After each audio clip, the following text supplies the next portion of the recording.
welcome back to another Bad Movie Reviews review hosted by your two favourite nut-busting Aussies down from down under. Nut-busting? I don't know. Don't go with it. We are reviewing none other than, obviously, judging from the title, Ghostbusters Frozen Empire, which is a follow-up to the 2021 Ghostbusters Afterlife, I think it was called. Gil Keenan has returned to direct this one. He also directed Monster House from 2006, which is a classic animated film. But it was good, yeah. It's a follow-up to Ghostbusters Afterlife, which sees them obviously return to New York, which is a drastic departure from obviously what we saw in. Yeah, I actually really liked it. They weren't there, I think, in the original. Yeah, we'll get We'll into touch on it, what but, that looks like, obviously now. But overall, obviously a follow-up. I know you had this in your most anticipated, from what I remember, and I think we both quite enjoyed Afterlife. It did obviously feel relatively new. The remake, like the one 2021. Yeah, like it felt like a bit of a departure from obviously the classic series in a way, but also obviously brought some new life to it. But you've obviously got the returning cast here. Yep. Paul Rudd, McKenna Grace, who plays Phoebe, Finn Wolfhard from Strange Things, Carrie Coon, and then you've obviously got the returning stars of Dan Aykroyd, I think it's pronounced, and Bill Murray and Ernie Hudson, my man, Winston. But I think there's probably a little bit to talk about, I guess. I don't know how you felt about it. I'm going to kind of jump in with just kind of my first thought. You know, we've started talking about movies first, I guess, before we give our overall thoughts. But obviously, it was an anticipated film for us. Definitely on my list as, I think I might have put it in the top 10, or it might have been an honourable mention. I can't remember. I think it might have made the top 10, to be honest. I think it did. I think for me, this film, I was like, I'm interested to see where they go because I enjoyed the previous one, but it wasn't something I was like aching to see. And then added with the fact that it's almost just come out of nowhere. Like there's not been much marketing in my opinion. There probably might be in the States or something like that, but it kind of just got dropped. Like compared to your Godzilla v Kong, which is being placed absolutely everywhere. Like all your different trailers and posters, billboards. But I just felt like it kind of just came out of nowhere. Yeah, and I think as usual, I know nothing about any movies coming out, so ones that ring a title usually get in my my mentions, I guess. And obviously, we watched we saw a lot of the reviews drop prior to this because we are reviewing it just a little bit later than we normally would. I think we've seen this, and I think reviews were embargoed till the release date, which never really is a great sign. So most reviews have come out yesterday. Yeah, based on when we've seen this. Look, the reviews, I guess I'll touch on what they were, and they weren't great mixed. Along the board. They were pretty mixed. Very mixed, yeah. You know what? I had fun. I had fun in this film. Did I think it was good?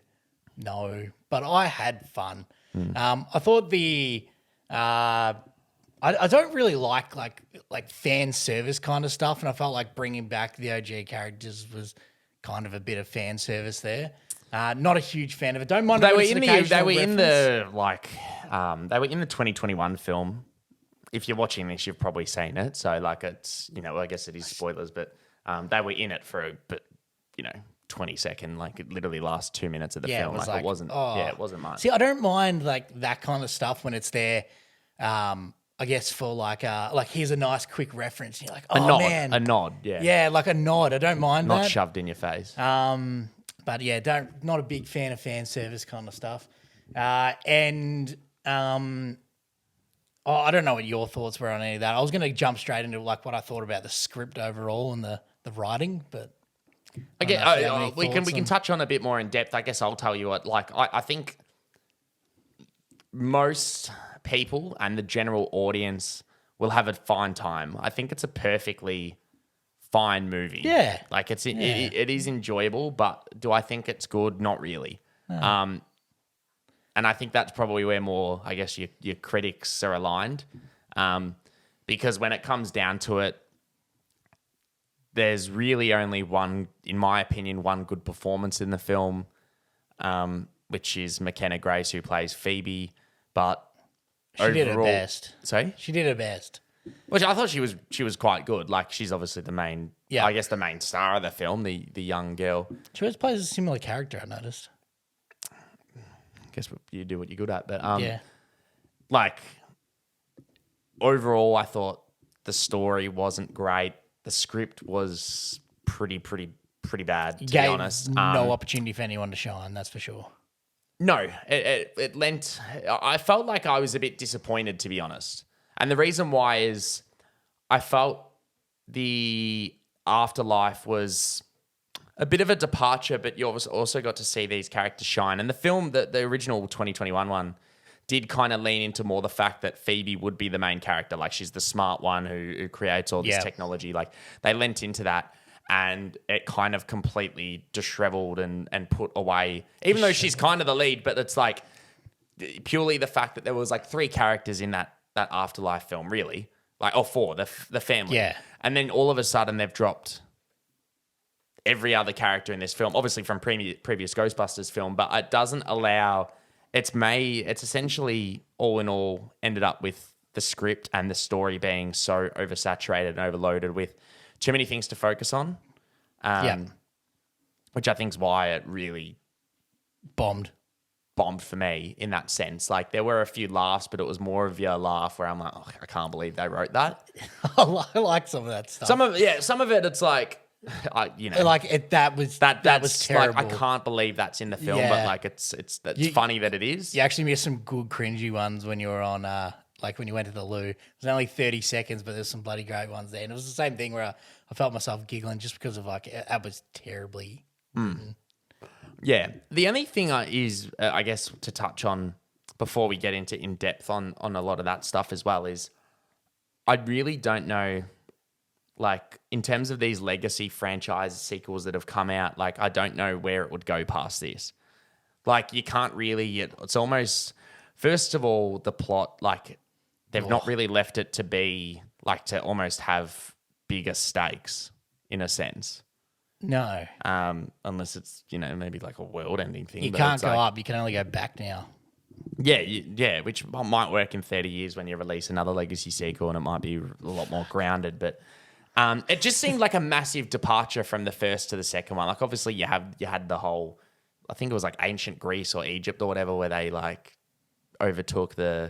possessed the parents and things like that in that one. And so it's obviously not grounded, but it's like it felt a lot more tight knit. Whereas this one was kind of like just drastically different. They tried to level it up, but I don't think that was probably the right idea in hindsight because it has oversaturated the whole plot. And I agree. Yeah. I mean, in terms of like the visual effects, obviously, like I thought they were fine. Like they obviously go for like the ghosts that look, they all look fake in a sense. Like that's the charm of it. Like it's supposed to be like aberrations. But I don't know. I don't know how you. I thought like the cast really, like Carrie Coon didn't really have any time to shine. Like the mum wasn't really in the film whatsoever, to be honest. Correct. Like didn't feel like it, but. Paul Rudd played his normal self, like he's fine, but like I did think McKenna Grace was probably the standout because she had the most to work with. Yeah.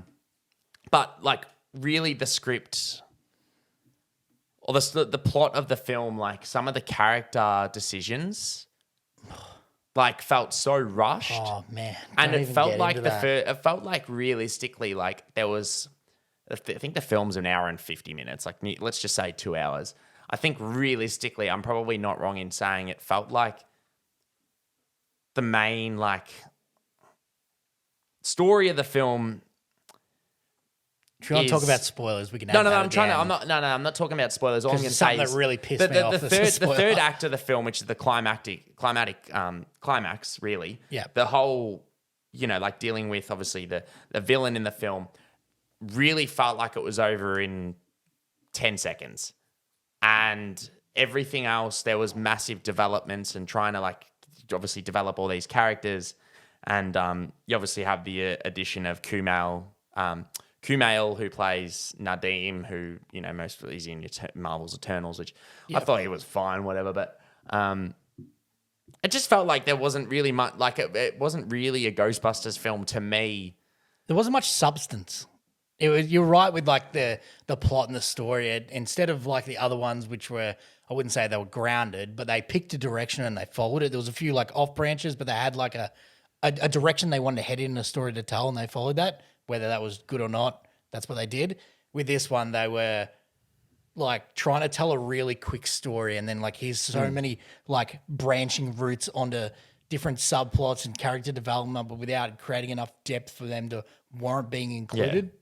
Yeah. No, spot on. And I think like you are right. Like it is an enjoyable, like you can have fun with it. And I think most people will enjoy it. But like probably most films you will ever see will have like three main plots going on, like three subdivided plots. But like I kid you not, there's about 10 plots in this film. You've got Paul Rudd's plot. Yep. You've got McKenna Grace's plot, and obviously the plot of the situation she's in, which I won't get into spoilers about. Then you've obviously got Dan Aykroyd's plot of that's it. Like you've got multiple different plots, and it's just too much happening in an hour and 50 minutes. And then they've tried to obviously shove that in, and then the main villain of the film, like it just kind of like it appears, and then it's whatever, like it ends. It just felt really, really odd pacing wise. I don't think it was really edited well. Like the direction was fine, but like at the end of the day, like it's their job to get the film out in the most perfect way possible. And I just don't think it was. Like I think it was disjointed. I think it tried to juggle up way too many plots at the one time. And then ended up being abrupt. And then none of the plot, and then in doing so, none of the plots allow you to really connect.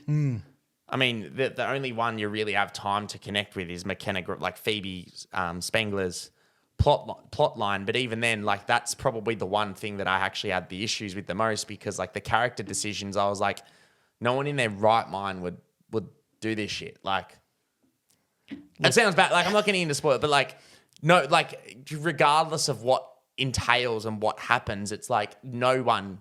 And I mean, no, I'm like, whatever. Like, and I get it's obviously a movie where ghosts, ghosts probably do exist, but it's a movie where they're busting like they're, but some of the one-liners as well, like, I'm going to bust a ghost. And then like, I just don't know who this movie's made for either. I think like it's a bit of an odd one. Like it's $100 million budget. So they hope for it to be big. I mean, Afterlife did well, but like it's too scary for young kids.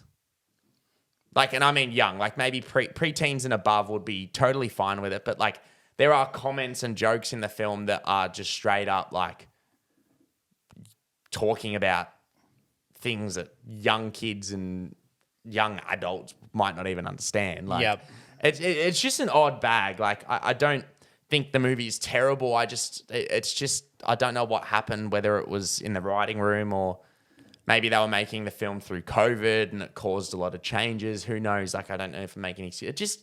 I don't know. It didn't really connect. It fell a bit short, that's for sure. Yeah.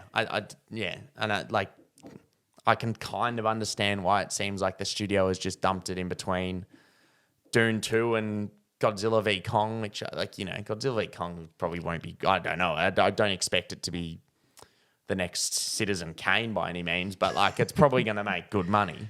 Yeah, it'd be one of those ones that everyone goes see just because like full of action and excited. Yeah, you go watch I already know screen. so many people that are excited for that, and I'm like, it's going to be like dog shit, but like it'll be enjoyable. You'll sit there and be like, I had fun. This was full of action and cool, like funnily animations. enough, that's a film that also has done the same thing of departing way too far from it. Like, Godzilla 2014 is the most grounded like war film, like looking, like serious, and then Godzilla v. Kong looks like it's bloody CGI. They've popped confetti on the screen and it's all pink and purple looking. Yeah. But no, I don't think. Yeah, I think that's probably all we have to, I guess, cover off. We probably don't have too much more to say. Nah, not unless I go into spoilers, but we don't have to discuss it. We can discuss that in person. Yeah, no, for sure. But I think most people will have fun. And that's what matters. Yeah. Like it's a good time. You can go to the cinemas, get your pop, get your choc top or ice cream, whatever you're doing. Your America, maybe your Milk Duds or Reese's Peanuts. I don't know. They put cheese and butter and shit. It's a bit odd. Popcorn, but yeah, like you'll have fun, and you might walk out being like that's a fun, good time with a smile on your face. But I don't think most people will remember it after 3 days. No, I've already forgot. But Well, it's good that you're reviewing it now. Then. But that's why I emphasized that at the start, though, is that like even though like everyone said it was terrible and it was kind of anticipated, I think it's still kind of just worth watching because it's fun. But it no means is it a good film. I think if you it's liked- fine. It's yeah. lukewarm water. It's like you'll drink it, but there's other preferences. yeah, I think if you liked the Afterlife, or obviously the originals, you're probably going to have some enjoyment to an extent. But at the same time, maybe if you've liked the originals or you love it as much as you do, you might end up hating this more than anyone. Like my mum would love it. Probably. You can tell her to watch. Anyway. But Anyway. no, if you have seen it, which I'm sure if you're watching this, you probably have, comment below what you think of the film. Subscribe for more of our content. Give the video a like, and we'll catch you next time. Thanks, guys.